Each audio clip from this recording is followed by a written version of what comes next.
Така. Да ви обърна внимание и на тази немска монета. Вижте сами какво. Да ви обърна внимание и на тази немска монета. Годината се вижда 2010, буквата не знам, под на 60-кратно увеличение не се вижда. Така, отстрани има шлак. Вижте колко пъти е щампована. От едната страна стои, от другата не.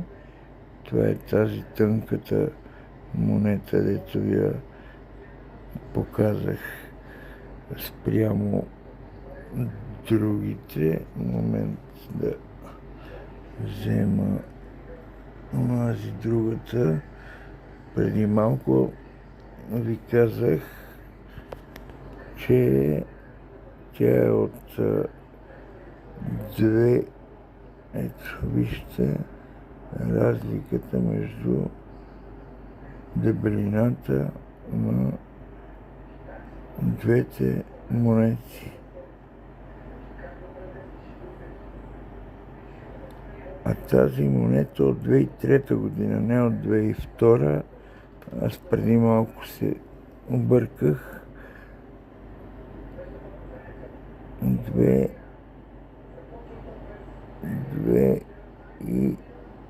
2003 година. Това е тази. Без никакви надписи по нея. И ето за тази тънката.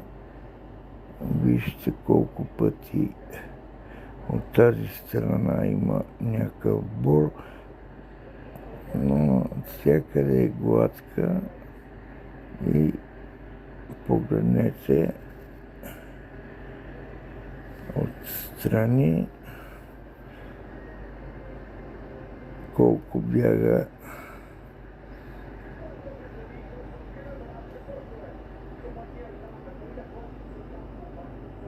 двоя центровката.